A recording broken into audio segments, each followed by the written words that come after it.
Ever since I was little, I've just been absolutely in love with the sky and everything that happens up there. Dude, there's an updraft going up. See those clouds rising? That's an updraft. Whether it's massive storms.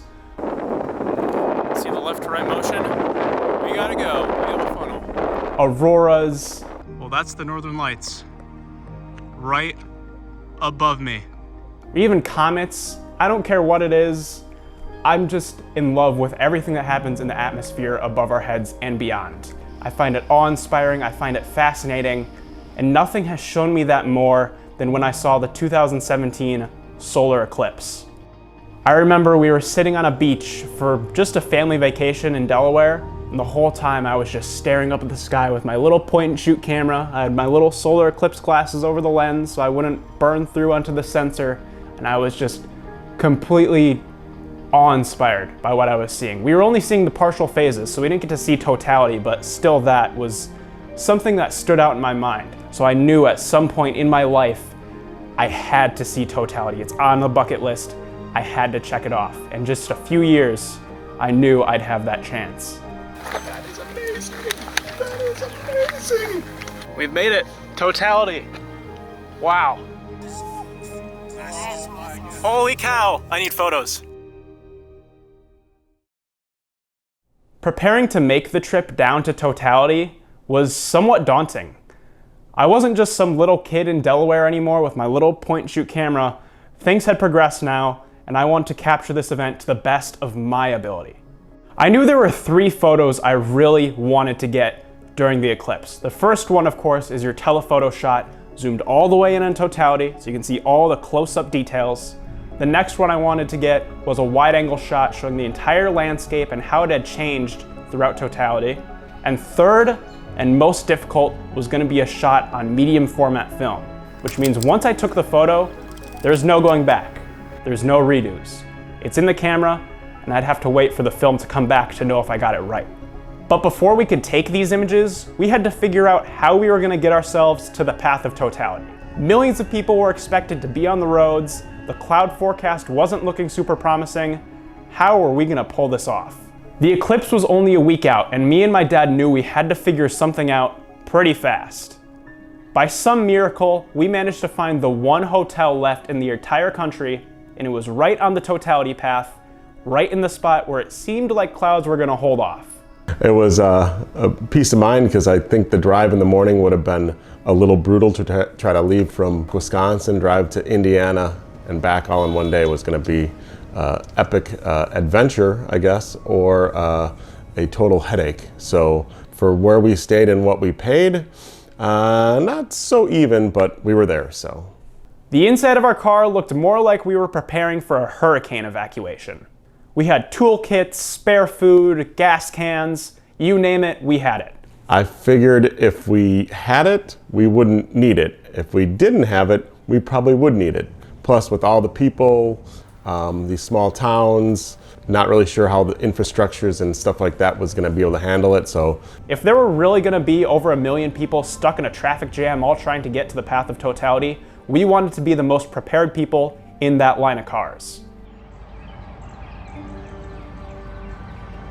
Dad, you ready for this thing? I'm ready. Made it. All good. Psyched. Looking forward to it. It's going to be a fun couple days. Day. When we finally made it to Indiana, I kind of had this jolt of excitement. It felt like I was a little kid on Christmas morning, and this thing that I'd been obsessing over for so long was finally within my grasp. In just a few hours, we were going to see something that would change our lives forever.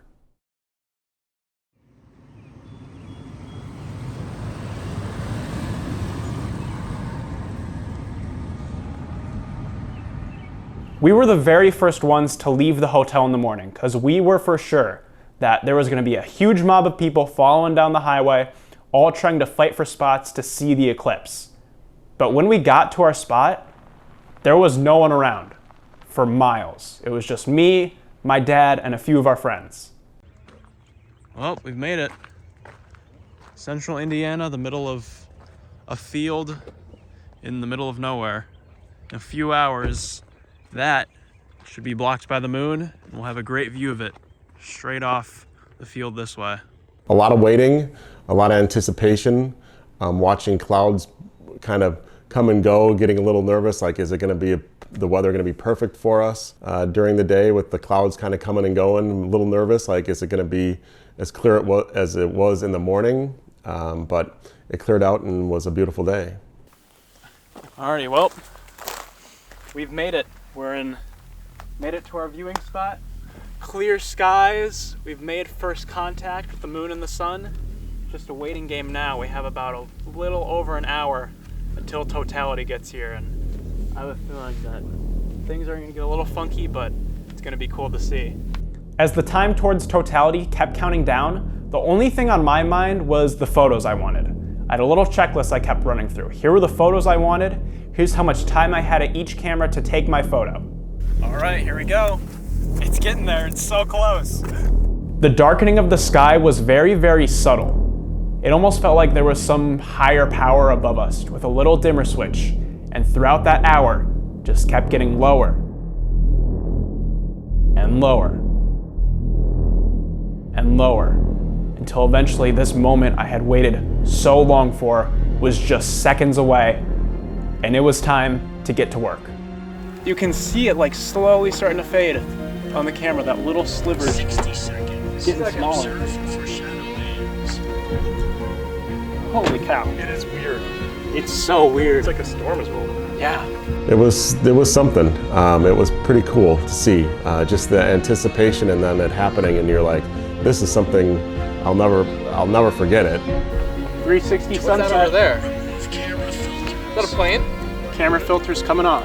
Wow, it's getting dark so bad. Yep, take it off.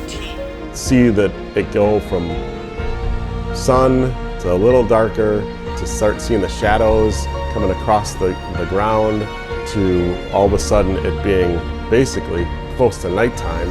Really powerful to see, very powerful.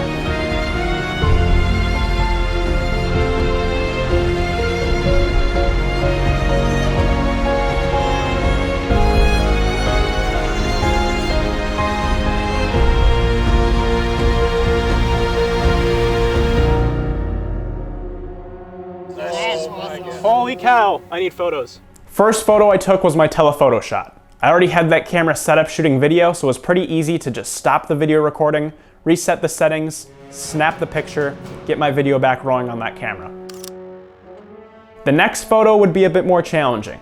The camera that was gonna take that photo was already set up filming me taking photos, so I had to stop the video on that camera, turn it around, reset the settings, get the focus locked in.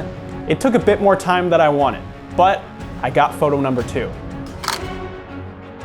I definitely shot myself in the foot quite a bit by saving my most difficult photo for last. The camera I was using was very bulky. There were no digital dials or anything on it, so I was just leaning over in the dark trying to read all the settings on it, making sure everything was where it needed to be. I didn't have any tripods left because all my tripods were shooting video, so I was laying on the ground hand holding the camera with a half-second exposure time. Deep down, I had this feeling that I missed that photo by maybe 1 or 2 seconds. It couldn't have been by very long.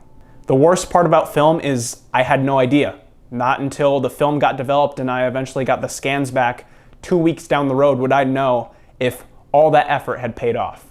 But in the moment, I just wanted to push all that aside and just breathe a sigh of relief. Even if I didn't get all the photos I wanted, I at least got 2 of them, and I finally got to check a total solar eclipse off my bucket list. All coming back. And that was it.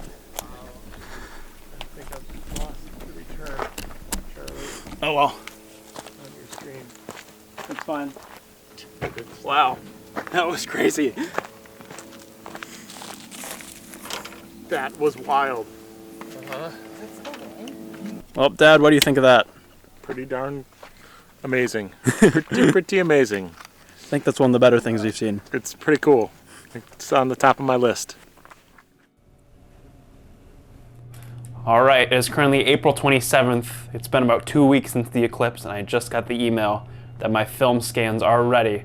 All of my digital photos turned out exactly how I wanted. The question now was, did that crucial third photo turn out how I had hoped? All right, this is the moment of truth right here. Film photos are set in stone. You can't really change them a whole lot. So whatever's in this folder is said and done, and if I missed it, it's a 20-year wait. And despite my own doubts of, oh, I missed that shot by a second or two, but the thumbnail at least looks promising, so I'm hoping that we got our shot. And we did it. That is the image I wanted, the little black pinhole of where the moon covered the sun. I had done it. I had gotten all 3 of my bucket list photos. A lot of people have asked me, why didn't I sit back and enjoy the eclipse more with my own eyes? Why did I hyper-focus on all these cameras, getting all these pictures that I wanted? And for me, I feel like I enjoy an experience more when I'm capturing it. I feel like I'm more in tune with what's going on around me, with my own emotions, with the emotions of the people next to me.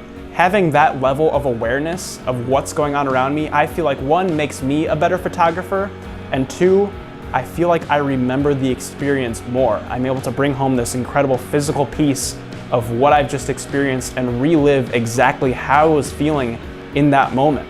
And now, the only thing left to do is to reset the clock and do it again in 2044.